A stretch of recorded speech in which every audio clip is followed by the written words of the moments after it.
دوستوں، اب میں اپنے اس ساتھی کا تعارف کراتا ہوں جو کہ زمانہ طالب علمی سے جدوجہد میں شریک رہے، پھر میڈیا میں آئے اور آج کل وہ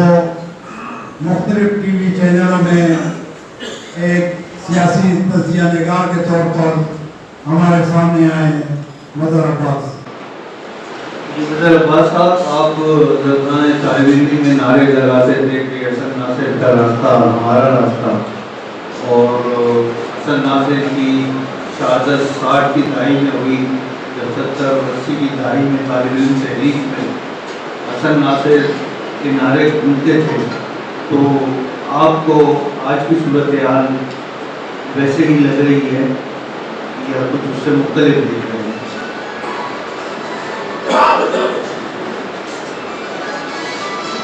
دیکھیں، حسن ناصر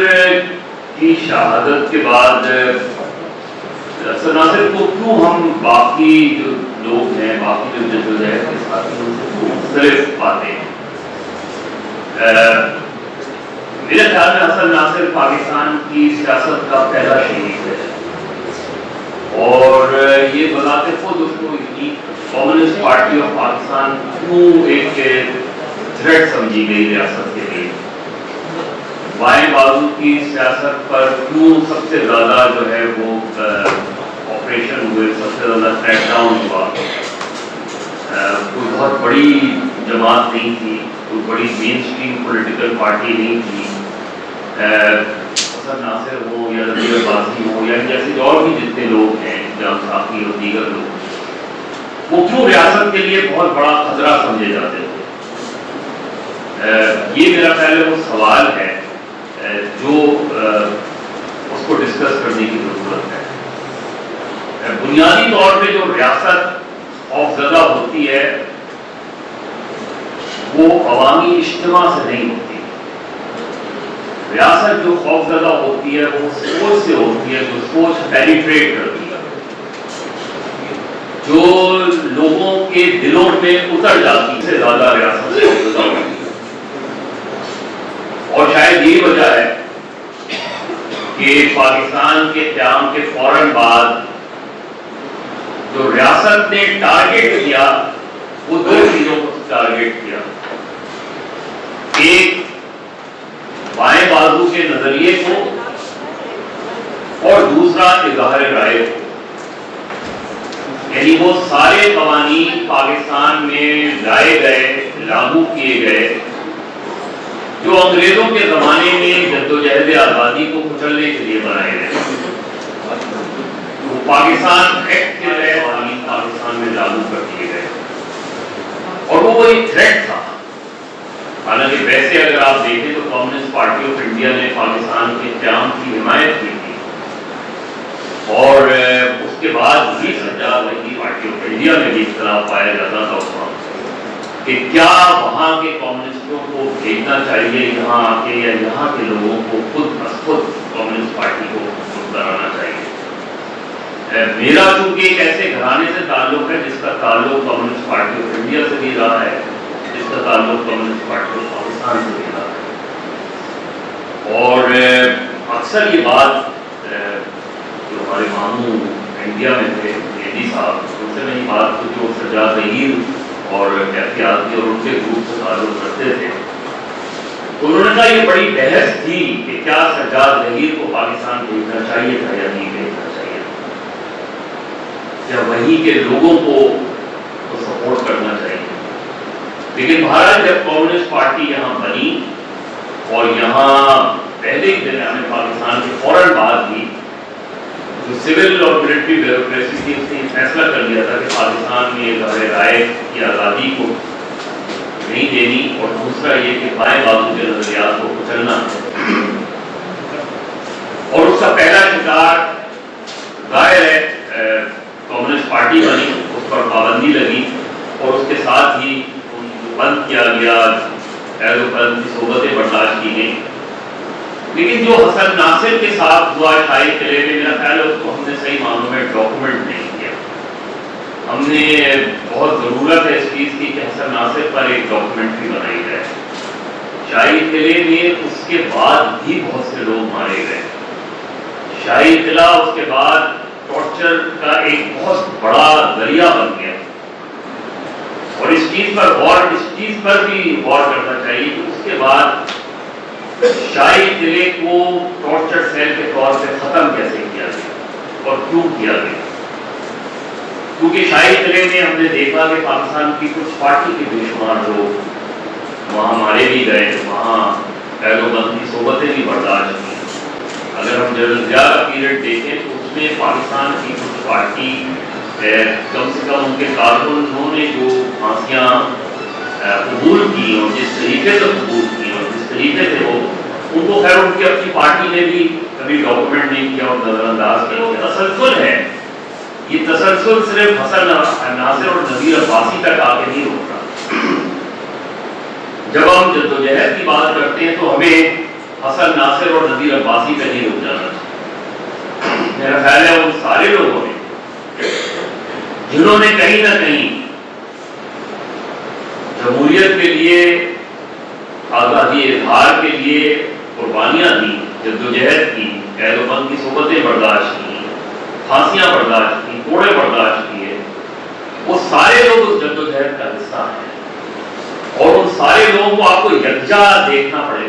چاہیے. ہمیں آج جب ہم یہ مکالمہ کر رہے ہیں تو ہمیں یہ ضرور دیکھنا چاہیے کہ کیا ہم آگے بڑھے ہیں یا پیچھے گئے ہیں. بائیں بازو کی سیاست آگے بڑھی ہے یا پیچھے گئی ہے. بائیں بازو کی سیاست نے ان قربانیوں کو رائگاں کیا, رائگاں جانے دیا, یا ان قربانیوں کو سامنے رکھتے ہوئے اپنی جدوجہد کو آگے بڑھایا اور متحد رہے. ہمیں بدقسمتی سے اس کا جواب منفی ملتا ہے. ہمیں بدقسمتی سے اس کا جواب ملتا ہے کہ ہم قوم پرست سیاست میں تقسیم ہو گئے. نیشنل عوامی پارٹی ایک امید تھی پاکستان کے بائیں بازو کے لیے, لیکن اس کے اندر جب تقسیم آئی اور پابندی لگی تو اس کے بعد ہم نے دیکھا کہ پاکستان کی سیاست, بائیں بازو کی سیاست یا بلوچ قوم پرستوں میں رہ گئی, یا پختون قوم پرستوں میں چلی گئی, یا سندھی قوم پرستوں میں چلی گئی, اور وہ ایک پلیٹ فارم پہ نہیں رہ سکتی. جس کا سب سے زیادہ نقصان یہ ہوا کہ ریاست اور ریاستی حربے اس ملک میں زیادہ کھل کر سامنے آئے, اور آج ہمیں نظر آتا ہے کیونکہ پاکستان کے بائیں بازو کی سیاست کو اگر آپ ایک طرف رکھ بھی لیں تو باقی جماعتوں نے جو جدوجہد کی اس میں کہیں بھی آپ نے بہت سی سویلین گورنمنٹ آئی, کوئی ایک سویلین گورنمنٹ نے حسن ناصر اور نذیر عباسی کو ریکگنائز کیا نہیں نظر آتا. کہ کبھی کسی سطح پر, قومی سطح پہ کبھی حسن ناصر ڈے منایا گیا. میں سویلین ادوار کی بات کر رہا ہوں, میں مارشل ادوار کی بات ہی نہیں کر رہا. تو اگر ایسا نہیں ہوا تو پھر یہ ہماری ناکامی ہے. اگر ایسا نہیں ہوا تو یہ بہت ضروری ہے. اور خود اگر ہم یہاں بھی ہال میں لوگ دیکھیں تو اس میں زیادہ تر لوگ وہ ہیں جو پچھلے 30-40 سال سے اس جدوجہد کا حصہ رہے ہیں, لیکن نئے لوگ نظر نہیں آتے. اس کا مطلب یہ ہے کہ ہم نے ہماری جو حسن ناصر کا جو میسج ہے اور حسن ناصر کا جو تعارف ہے وہ ہم نے نئی جنریشن کو منتقل نہیں کیا. ہم خود ہی جمع ہوتے ہیں, حسن ناصر اور نذیر عباسی ڈے مناتے ہیں, اور اس کے کا تھا جو قربانی, جو پہلی سیاست آج کی جو سیاسی جماعتیں ہیں, نئی سیاسی جماعتیں ہیں, آج بھی جو لوگ جیلوں میں ہیں, ان میں سے کتنوں کو پتا ہے کہ حسن ناصر کون تھا؟ ان میں سے کتنوں کو ہم نے بتایا کہ نذیر عباسی کون تھا؟ ٹارچر کیا ہوتا ہے, کس بربریت سے گزرے ہیں پاکستان کے سیاسی کارکن, خاص طور پر بائیں بازو کے سیاسی کارکن. لوگوں کو 3-4 مہینے جیل میں ہوتی ہے, وہ پریشان ہوتے ہیں. یہاں 6 مہینے تدبیر جب بار اٹک 6 مہینے لوگوں نے جو ہے وہ صبح نہیں دیکھی تھی,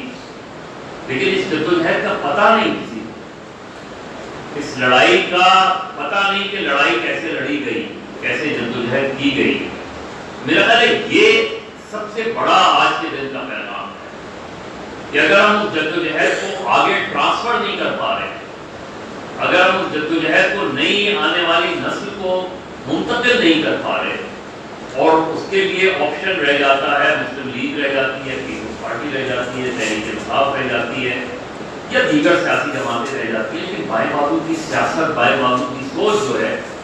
وہ کہیں نہ کہیں کھو گئی ہے، جبکہ وہ سب سے مضبوط سوچ تھی. یعنی جو جب نذیر عباسی یا جام صافی لوگ پکڑے گئے تھے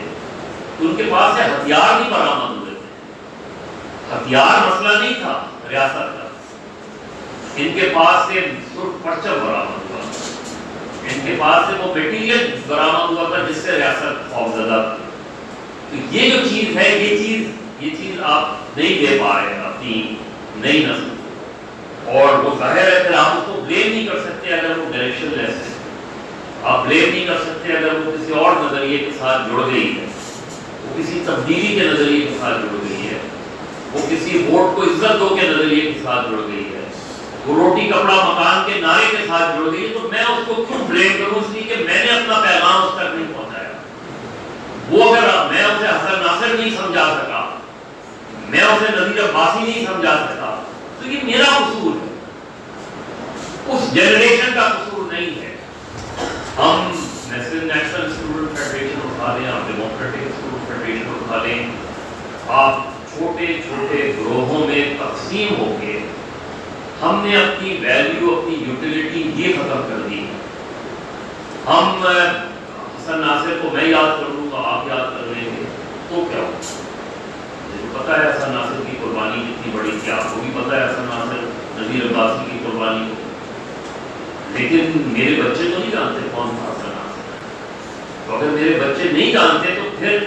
میں نے حسن ناصر کے ساتھ دغا کی، پھر میں نے نذیر عباسی کے ساتھ دغا کی. اگر میں اس کا رونا خود ہی رو لیتا ہوں اور اس کو ٹرانسفر نہیں کر پاتا، اس کو ٹرانسلیٹ نہیں کر پاتا، آنے والوں کو یہ بتا نہیں پاتا کہ وہ کتنی بڑی قربانی تھی اور کس طریقے سے شاہی قلعے میں جو ہے وہ ٹارچر برداشت کیا، اسے تو شاید آج کی نسل کو تو شاہی قلعے کا بھی نہیں پتا کہ شاہی قلعے میں کیا کیا ہوا تھا، کس طریقے سے پولیٹیکل. کچھ 1.5 سال سے 2 سال سے میں پیپلز پارٹی کے دوستوں کو کہتا ہوں کہ کم سے کم اپنی ہی جدوجہد کو ڈاکومنٹ کر لیں. لیکن ان میں سے ایک شخص نے کہا کہ شاید پاکستان پیپلز پارٹی کی لیڈرشپ یہ چاہتی ہی نہیں ہے کہ اس جدوجہد کو ڈاکومنٹ کر کے آگے بڑھایا جائے، کیونکہ وہ آپ ایک دوسری کلاس میں چلے گئے. میرے خیال میں آج کے اس مکالمے کا میرے نقطۂ نظر سے یہ ہے کہ اگر میں حسن ناصر کے مشن کو آگے بڑھانے میں ناکام رہا ہوں، اگر میں حسن ناصر کے پیغام کو آگے بڑھانے میں ناکام رہا ہوں، تو یہ مجموعی طور پر پاکستان